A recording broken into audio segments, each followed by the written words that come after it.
Kumusta po kayong lahat, mga giliw naming tagapakinig?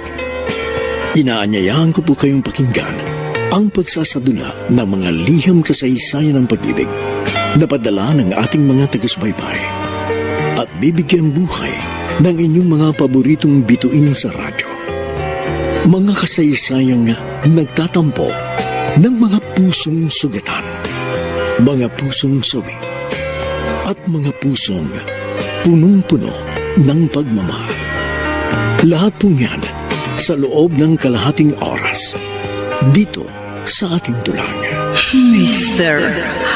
Romantiko.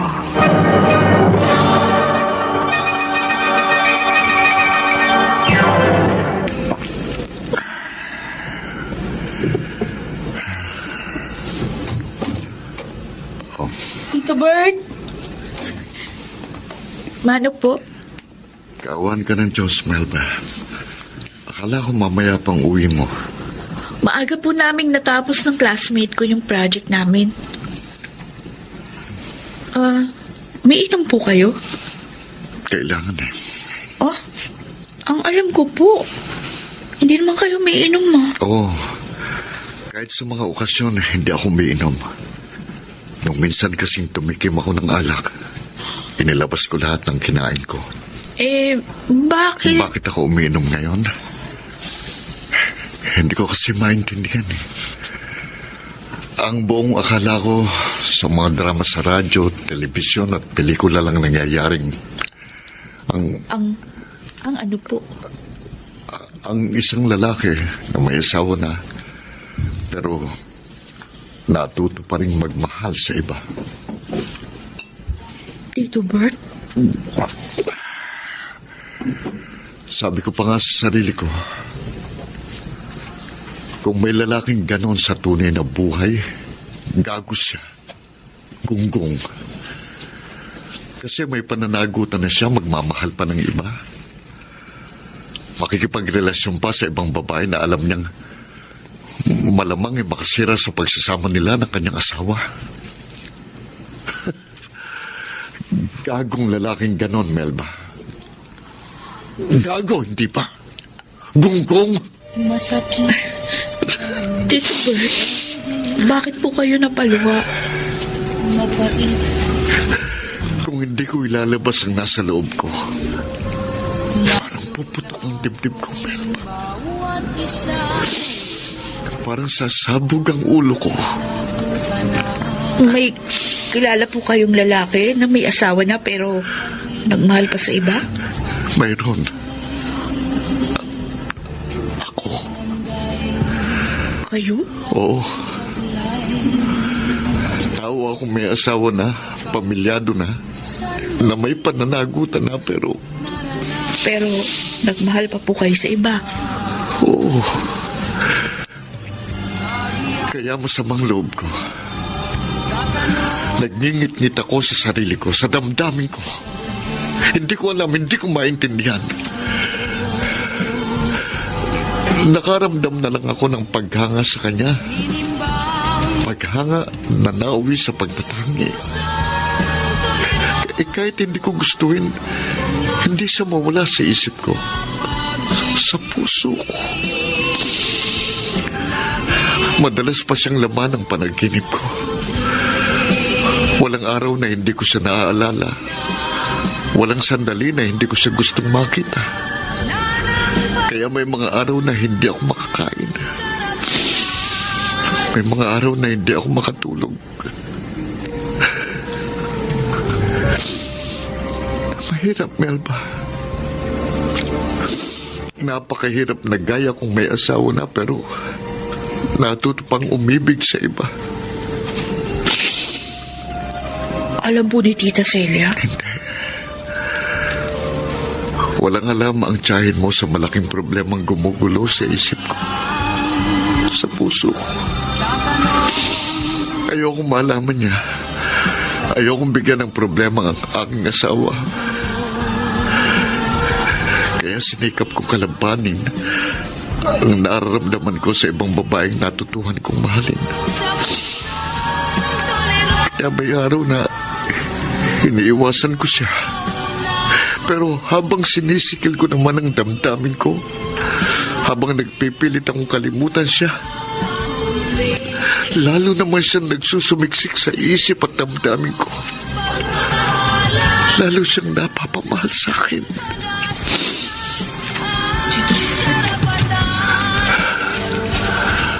Mahina ako. Napakahina. Magaling akong magpayo sa iba. Pero ang sarili ko, hindi ko kayang payungan ng tama. Halipin ako ng damdamin ko. Kahit anong gawin ko, sunod-sunuran ako sa dinidikta ng aking puso. Hindi mo wala sa dibdib kong ibang babaeng natutuhan kong ibigin ng higit sa pagmamahal ko sa aking asawa. Hindi ko makayang kalimutan siya. Hindi ko makaya.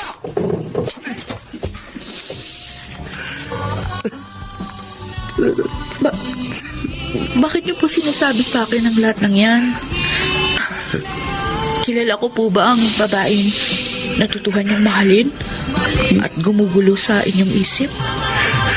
Kilala mo siya. Ha? Kilala mo siya. Dahil ang babaeng tinutukoy ko ay walang iba kundi ikaw. Ako po?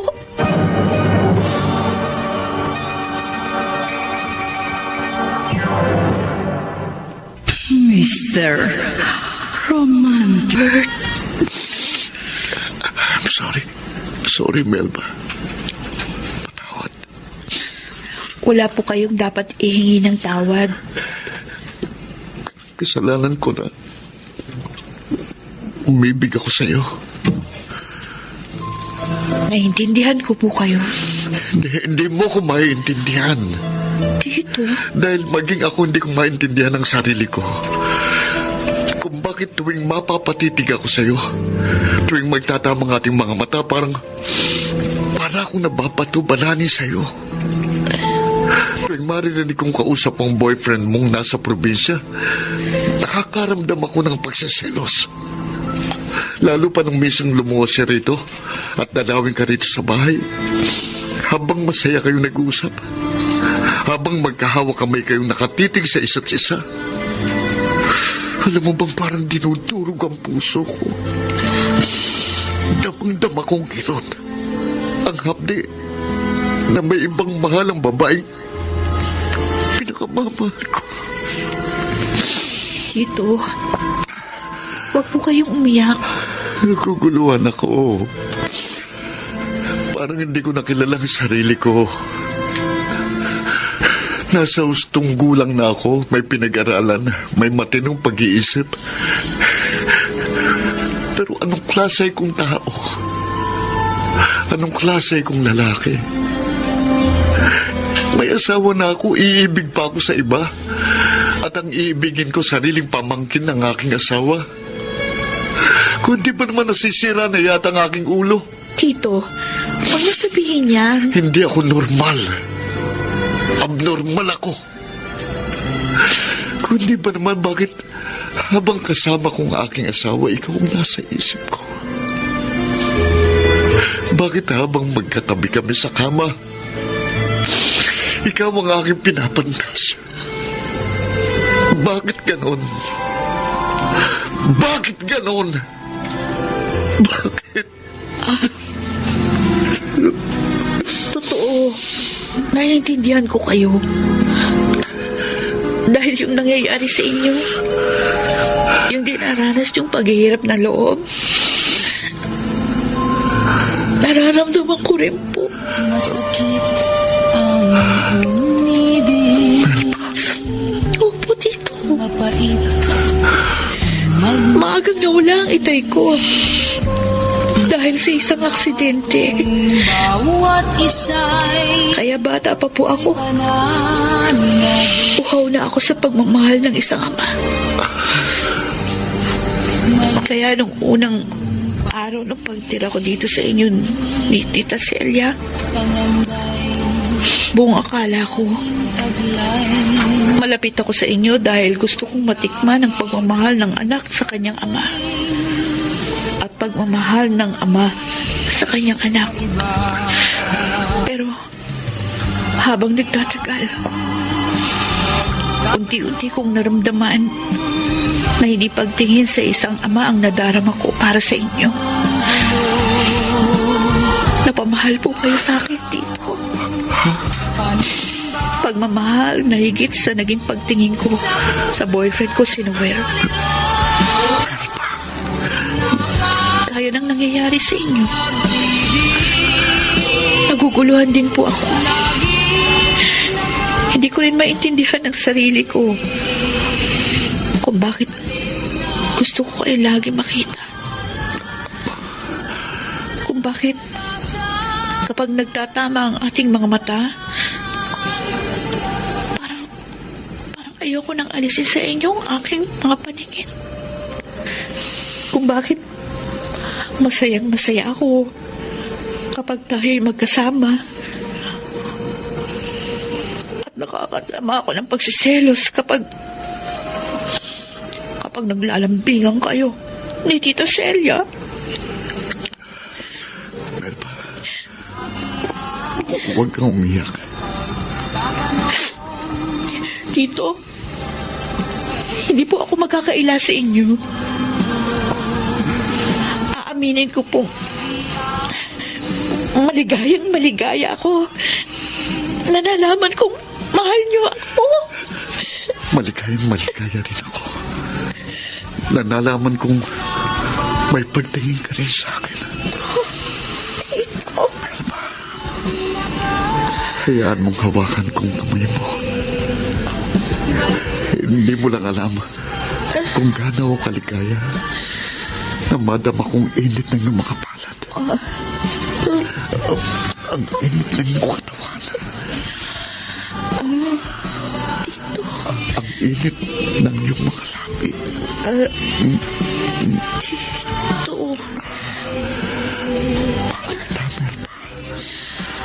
Alamang. Mahal din kita. Mahal na mahal din. Matulog na tayo, Celia. May problema pa? Pagod ako eh. Gusto ko lang magpahinga. Ninibago ko sa'yo. Hindi ka lang ngayon nagkaganyan. Ilang araw ko nang napapansin. Parang baliwala sa yung paglalambing ko. Hindi ka naman dating ganyan. Celia, May mga araw pang aalis ka. Darating ng bahay, hindi ka humalik sa akin. Nagaya ng dati mong ginagawa. nakakalimutan ko lang. Bert, yung totoo. Pasensya ka na. Ano man ang problema mo, huwag kang magkaila sa akin. Wala akong problema.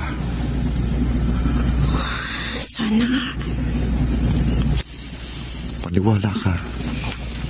Sana nga'y nagtatapat ka sa akin. Walang dahilan para maglihim ako sa'yo.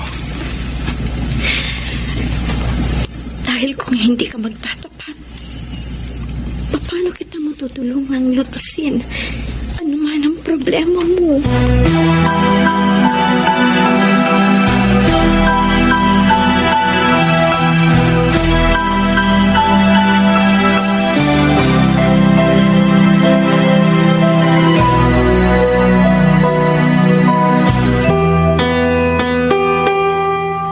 Melba, Wala, Noel. Wala akong problema dito sa Maynila. Okay ako dito sa puder ni na Tita Celia at Tito Bert.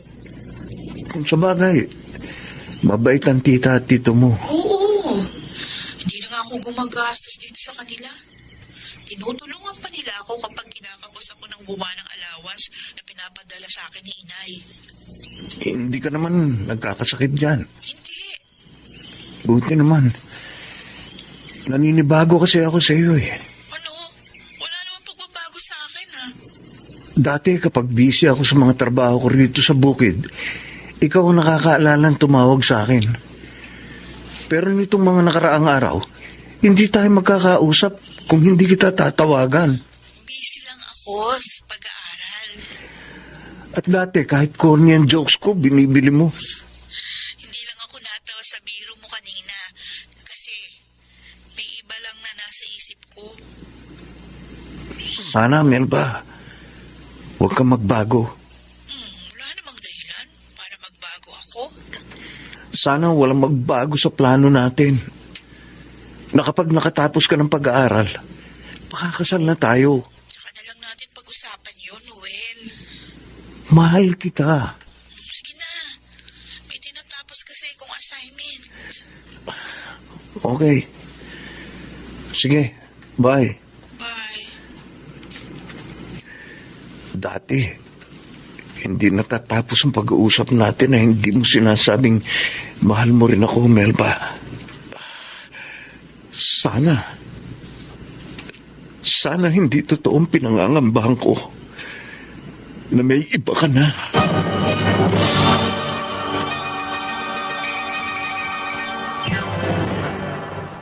Mr.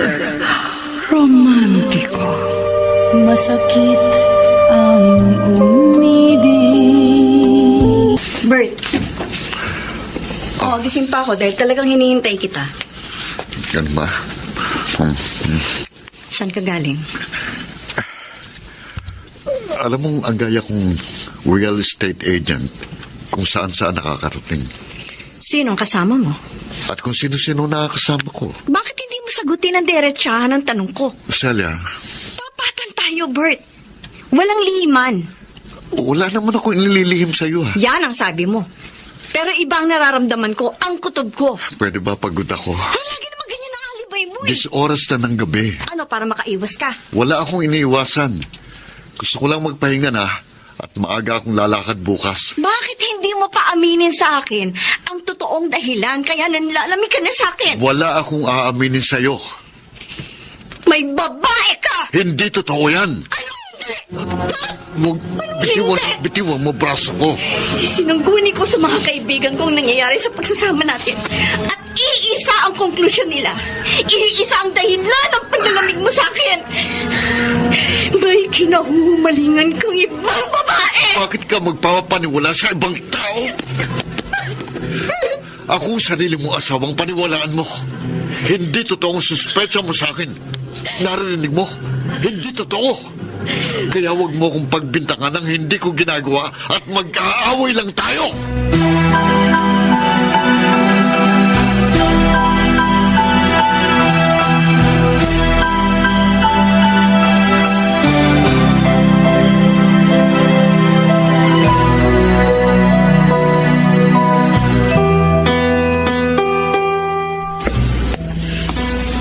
Melba, papasok na ako sa trabaho. Ay, ingat po kayo, Tita Celia.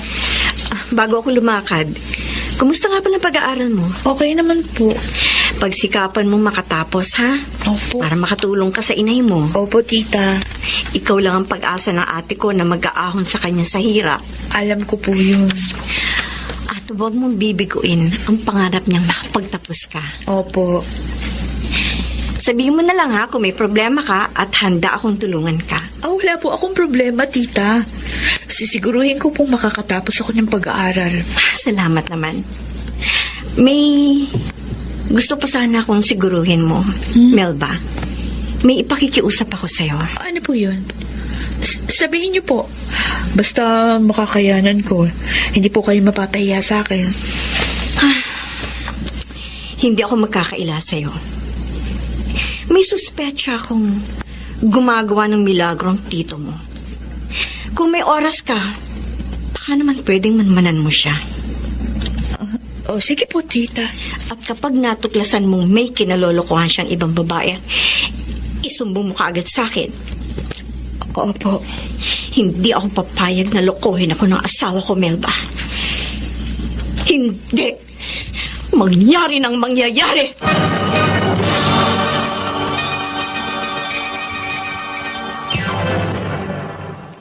Mr. Romantiko. Salamat. Salamat dumating ka, Melba. Kanina pa ako naghihintay sa'yo. Meron pa kasi akong tinapos na assignment. Sabi mo, may importante tayong pag-uusapan Oo, na hindi mo masabi sa akin sa bahay ng tita ko. kailangan kasing pag-usapan natin ang masinsinan ng problema. Kaya tinawagan kita at pinakiusapang magkita tayo rito. May problema ba? Alam mo kung anong problema natin. Wala akong alam. Natatandaan ko, Melba. Noong naging tayo, nang sagutin mo ang panliligaw ko sa'yo, nangako tayo sa isa't isa. Ikaw lang ang mamahalin ko, Melba. Ako, Manuel. Ikaw rin lang ang aking pakamamahalin. Magiging tapat ako sa'yo sa habang buhay. Ako rin. Ikaw lang ang magiging lalaki sa buhay ko. Ikaw lang. Yun ang pangako mo sa akin noon, Melba. Na ako lang ang mamahalin mo. Nagsumpaan pa tayo noon na walang makasisira sa ating relasyon. Bumuo tayo ng mga pangarap. Ng mga pangarap na naging inspirasyon ko sa lahat ng aking mga pagsisikap. Hindi pa man, parang nakikita ko ng pagkatapos mo ng pag-aaral, makakasal tayo. Bubuo ng sariling pamilya. Sabi pa nga natin noon, patutunayan natin sa lahat na may forever. Dahil habang buhay ang pagmamahal ko sa iyo. At inasahan kong forever din ang magiging pagmamahal mo sa akin. Magiging tapat ka sa akin sa habang buhay. Pero nagkamali ako. Anong ibig mo sabihin? Hindi ko akalain na hindi ka tutupad sa pangako mo sa akin. Nalolokohin mo ko. Noel, hindi kita niloko. Pinagtaksilan mo ko. Ano? Hindi! Nagkakamali ka! Ano po? Nakita ko nang sumama ka sa isang lalaki at pumasok ang sasakyan nyo sa isang motel. Magkakaila ka pa? Ha? Magkakaila ka pa? Napakasakit na ginawa mo sa akin, Melba. Napakasakit!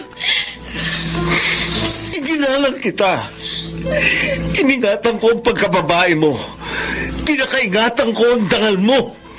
Dahil gusto kong maiharap ka sa altar ng malinis, nang walang bahid dungis. Pero ang iyong puri na pinakaingatan mo, ipinagkaloob mo sa iba. Anong naging pagkukulang ko sa iyo? Anong naging pagkakamali ko? Anong naging kasalanan ko sa iyo para pagtaksilan mo ko? Sabihin mo! Kung may naging pagkukulang ako, pupulang ko. Kung may naging pagkakamali ako, itutuwid ko. Lahat handa kong gawin. Wala akong hindi magagawa dahil sa labis kong pagmamahal sa iyo. Wala ka naging pagkukulang, Noel. Wala ka naging pagkakamali at kasalanan sa akin. Ako nagkamali. Ako ang naging marupok.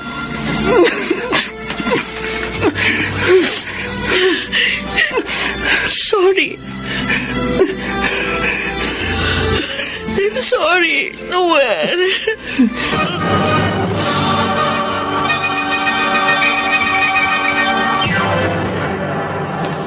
Mr.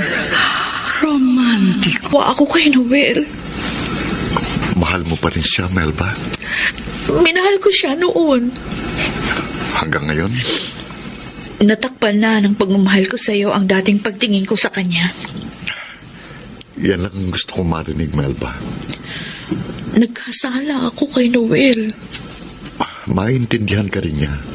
Tayo. Paano kung hindi? Problema na niya yun. Natatakot ako. Ipanatag mo loob mo. Ano man ang mangyari, nasa likod mo ko. Hindi kita papapayaan.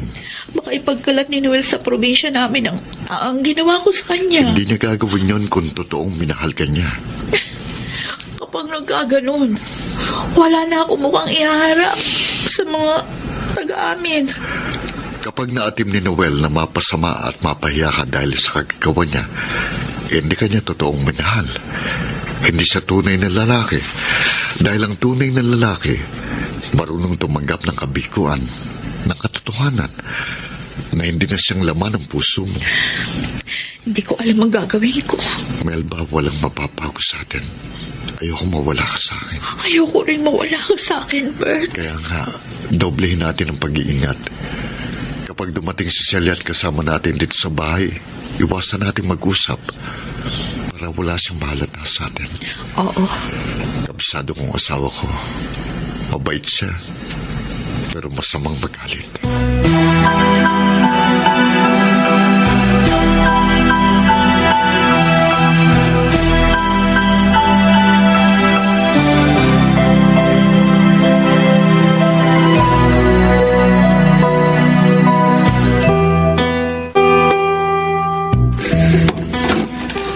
Melba? Maaari ba tayong mag-usap? Nag-iisa lang ako dito sa bahay ng tita ko. Hindi ako magtatagal. Sige. Pasok. Salamat. Maupo ka. Isa lang ang dahilan ng ipinarito ko, Melba. Meron pa ba tayong dapat pag-usapan? Meron. Sa bagay. Mabuti nga na parito ka. Naghiwalay tayo ng walang linaw. Para maayos na at matapos ang lahat sa atin. Wala akong sinabing tapos na ang lahat sa atin. Nagkasala ako sa iyo. Pinatawad na kita. Salamat. Sa kabila ng lahat, hindi nagbabago ang damdamin ko sa iyo. Noel. Gusto ko pa rin malagay ang lahat sa atin sa ayos. Sa tama, sa dati. Malabo na tayong magbalik sa dati. Hindi na ako tulad ng dati. Para sa akin, ikaw pa rin ang Melba na minahal ko. Meron akong ibang mahal. Makipaghiwalay ka sa kanya. Makiusap. Ako ang makikiusap sa iyo, Noel. Melba. Kalimutan mo na ako. Maglimutan na tayo. Dahil sa ayaw at sa gusto mo, tinatapos ko na ang lahat sa atin.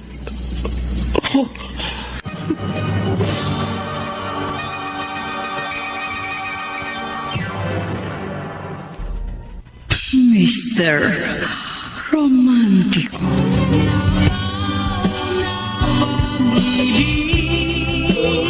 Mr. Romantico, napaluha si Noel sa panlulumo at lulugo-lugo siyang humakbang papalayo. Buong akala ko, pagsisikapan na niyang tanggapin ng maluwag sa loob ang paghihiwalay namin. Subalit, nagkamali ako.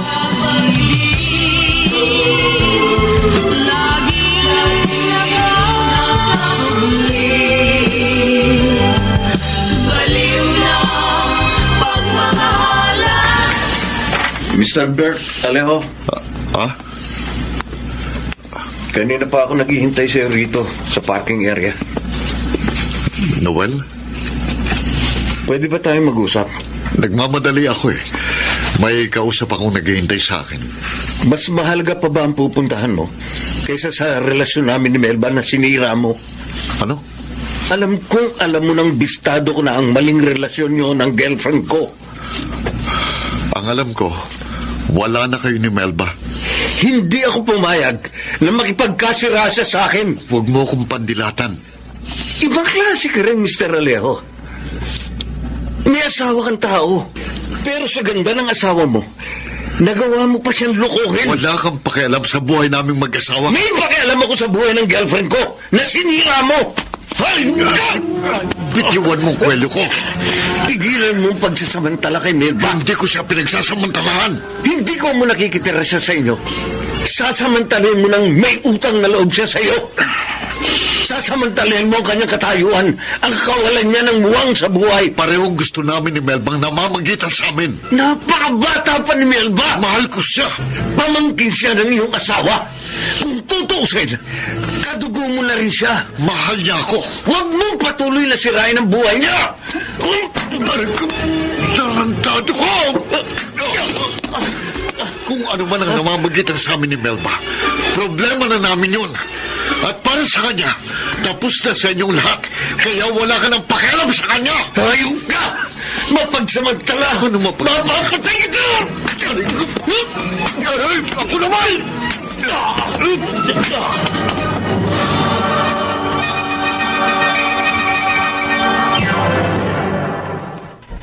Mr. Romantiko. Masakit ang umibig. Celia, Hindi na ako magpapaligoy-ligoy pa, Bert. ha? Iisang dahilan kaya tinawagan kita at pinauwi. At kaya hindi ako pumasok sa trabaho ko ngayon. Para magkausap tayo. Mapag-usapan natin ang tungkol sa inyo ni Melba. Anong... Huwag ka na magmang-maangan pa. Anumang oras, handa si Noel na magharap-harap tayo para patotohanan niyang isinumbong niya sa akin na siya mismo ang nakakita sa sasakyan mong pumasok sa motel na kasama mo si Melba. Demonyo ka! Celia, aray...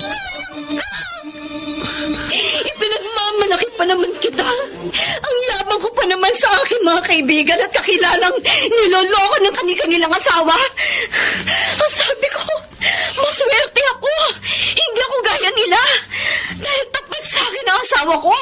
Hindi ako niloloko at kailanman hindi ako maaating pagtaksila ng asawa ko. Celia... Pero wala pala akong dapat ipagmalaki at ipagyabang. Dahil gaya ng iba, napakamalas ko rin pala. Dahil gaya nila, niloloko rin ako ng asawa ko. Pinagtataksilan. Bakit? Bakit mo nagawa sa akin yun, Bert? Bakit? Bakit? Celia... Nung ikasal tayo, nagsampaan tayong magiging tapat sa isa't isa. Sa hirap at ginhawa, sa habang buhay. Kaya minsan man hindi ako sumira sa ating sinumpaan sa harap ng altar. Naging tapat ako sa iyo. Ginampanan kong lahat ng tungkulin ng isang mabuting asawa sa iyo. Tinulungan pa kita maghanap buhay para hindi ka mahirapan. Para mo kontento. Maging masaya sa piling ko. Naging masaya naman ako sa piling mo, Celia. Sinungaling! Sinungaling ka! Aray ko... Kung naging masaya ka at kontento sa akin, hindi ako lulukuhin! At hindi mo ako Aray... Celia...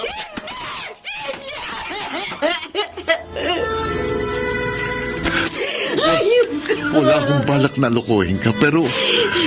Tinukso ka ni Melba, ganun ba? Hindi.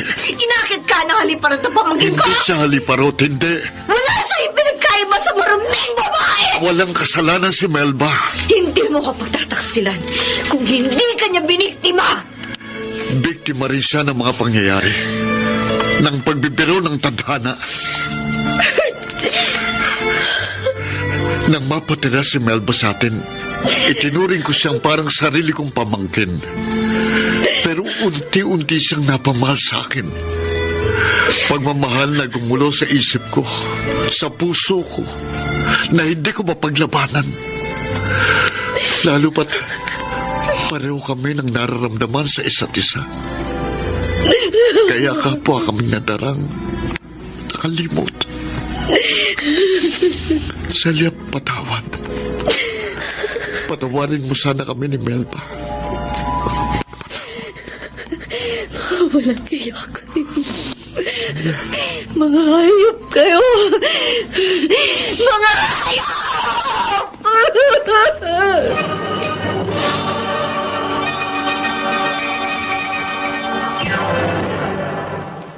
Mr. Romantiko.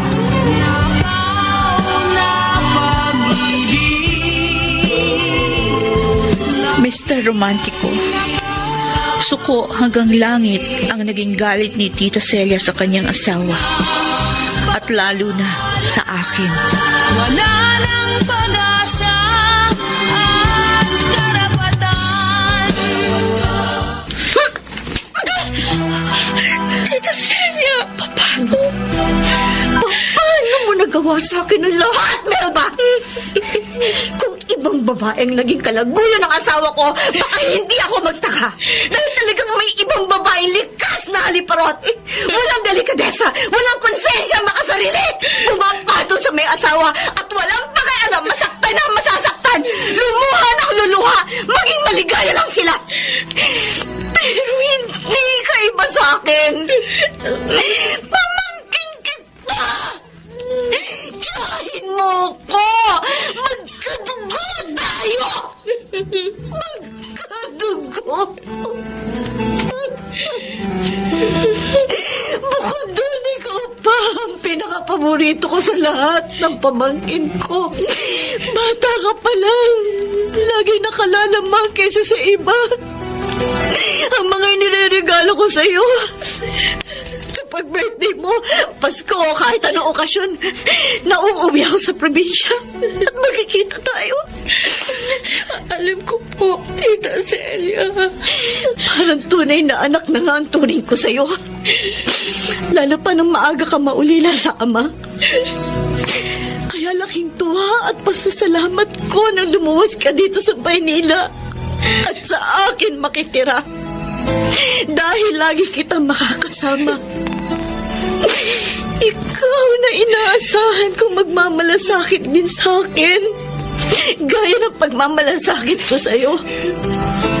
At inasahan kong tutulong din sa akin. Kapalit ng mga pagtulong na walang sawa kong ginagawa para sa'yo. Pero anong isinukli mo sa lahat ng mga kabutihan ko sa'yo? Ano? Sa halip na tulungan mo ako sa nararamdaman kong problema namin ng asawa ko, sa halip na sundin mo ang pakiusap kong bantayan mo siya para hindi niya ako magawalukohin, ikaw pa ang umakas sa akin. Tita Celia.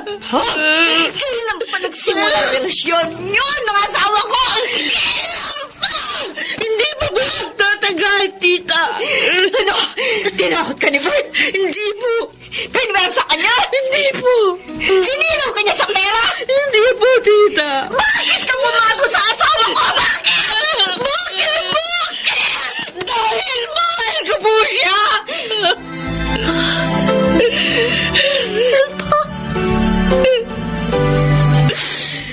Yan po ang buong katotohanan, Tita. Natutuhan kong mahalin si Tito Bert. Pagmamahal! Hindi ko na kaya paglamanan. Kaya naging mahina ako. Nadarang. Naging sunod-sunuran sa damdamin ko. Tama na. Mahal ko si Tito Bert. Tama na! Mahal na mahal ko po siya.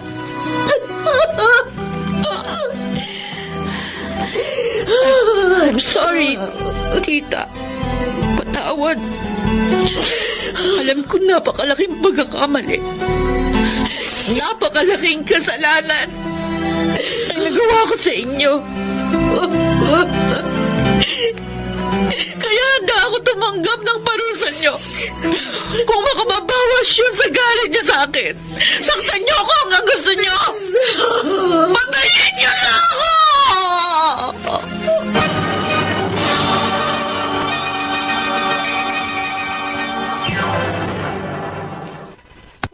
Mr. Romantiko. Masakit ang umibig. Dear Mr. Romantico, parang gusto ko nang sumakay sa eroplano at magpakalayo-layo. Gusto mong palayain na kita. Oo, Bert. At ito nang magiging huli nating pagkikita. Dito sa lugar na madalas naging saksi sa pagsasalo natin. sa nakaw na pag-ibig. Umalis na ako sa bahay namin ng Tita Celia mo Umalis na rin ako doon. para hindi na madagdagan ang sugat sa puso niya. Wala na akong mukhang maihaharap pa sa kanya pagkatapos ng mga nangyari. Nagkasala tayo sa tita mo. Tama naman na magalit siya sa atin. Melba, hindi kita pababayaan. Wag na. Pagtatapusin kita ng pag-aaral, Sisikapin ko na lang makatapos sa sarili kong pagsisikap. kaya amon tulungan kita at mailagay ko sa ayos ang buhay mo. Bert, ang pagsasama niyo ni Tita Celia, ang pagsikapan mong mailagay sa ayos, Mapapatawad rin niya tayo. mapapatawad ka niya. Matatanggap ka niya uli kung matatapos na sa atin ang lahat. Mahal kita. Mahal mo ko. Oo. Mahal natin ang isa't isa. Pero dapat ba tayong patuloy na paalipin at maging sunod-sunuran sa ating mga damdamin? Kahit mali ang itinitibok ng ating mga puso. Bert, ang isip inilagay ng Diyos na mas mataas sa puso. Parang idinidikta ng ating isip ang tama ang ating sundin. Tama ka. Kung sana tama na yung sinunod natin sa umpisa pa lamang na nadama nating may pagtingin tayo sa isa't isa. Kung sana nagpakatatag tayo laban sa tukso. Hindi sana lumalim ang pagmamahala natin. Hindi sana tayo nakasakit ng damdamin ng iba. Ni Noel, ni Tita Celia. Melba, hindi ako nagsisising minahal kita. Hindi rin ako nagsisisi, Bert. Aaminin ko, naging masaya ako. Maligaya sa mga sandaling nagsasalo tayo sa nakaw na pag-ibig. Pero aminin din natin, ang lahat ng nakaw ay patago. Mali, kasalanan. Magiging lubusan ba ang saya at ligaya natin kung patuloy tayong mabubuhay sa mali at kasalanan? Na sa kabila ng pagpapakaligaya natin, may ibang lumuluha at nasasaktan. Hindi. Hindi, Bert. Masakit. Mabigat sa loob ko na magkalayo tayo. Namawala ka sa buhay ko. Ako man. Magiging masakit at mabigat rin sa loob ko na tuluyan tayo magkalayo. Pero kailangan. Dapat naiintindihan mo ako, di ba? Oo. Naiintindihan kita. Paalam, mahal ko. Paalam.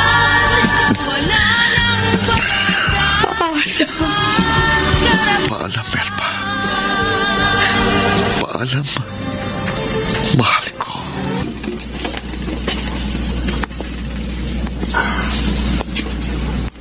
Celia, Bakit ka nagbalik, Bert? May nakalimutan ka? wala.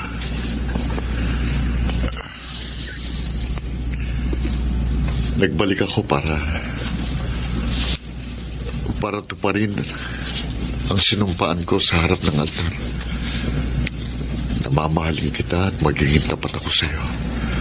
Na magsasama tayo sa hirap at ginhawa sa habang buhay. Sa palagay mo kaya, maniniwala pa ako sa'yo? Wala na kami ni Melba. Ikaw na rin ang nagsabing higit na mahalaga siya sa'yo. Ang maruming babaeng yun. Hindi siya marumi. Mapagsamantala siya. Makasarili. Ahas. Celia, siya mismong nagtulak sa akin na magbalik ako sa iyo. At maglayo na kami. Maglimutan. Niloko mo na ako. Pinagtaksilan. Si Melba rin ang nagpaunawa sa akin ng aming pagkakamali. pagkakamaling itutuwid ko. Kung bibigyan mo ako ng pagkakataong...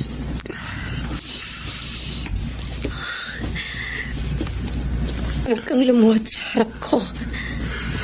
Bigyan mo ako ng pagkakataong patunayan sa'yo ang aking pagpapago. Nakikiusap ako. Nagmamakaawa.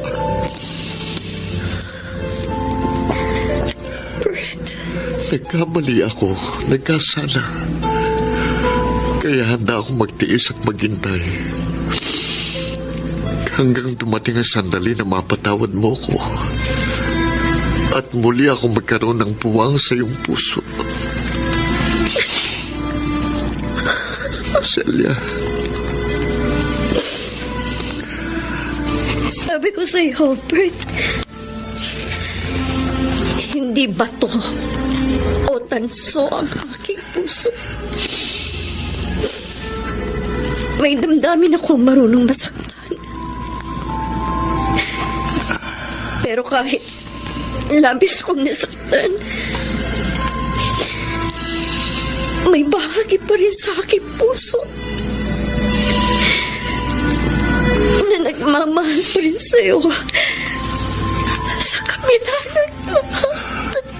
Oh, salamat, Celia. Maraming salamat.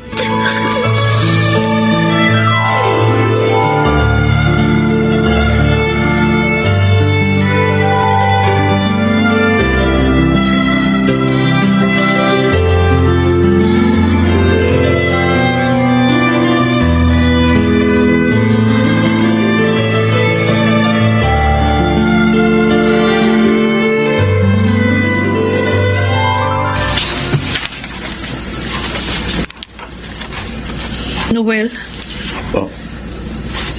Melba? nakalapit ako sa iyo nang hindi mo nang mamalayan. Kasi habang nakaupo ka rito sa bukid, nakatutok ang mga mata mo sa retratong hawak mo. Hindi lang ang mga mata ko ang nakatutok sa larawan mo, Melba. Pati ang isip ko. Pati ang puso ko. Nagkasala ako sa iyo. Kalimutan na natin yun. Nasaktan kita. Ang mahalaga, nagbalik ka. Hindi na ako karapat-dapat sa iyo. Sa kabila ng lahat, hindi nagbabago ang damdamin ko sa iyo. Ikaw pa rin ang nag-iisang babaeng nakadambana sa puso ko. Mapapatawad mo ba ako? Hindi ka pa man nagkakasala. Napatawad na kita. Noel. Ganito siguro ang labis na nagmamahal. Hindi nakakikita ng mga pagkakamali ng kanyang minamahal. At laging nakalaang umunawa at magpatawad. Noel. Noel. Melba.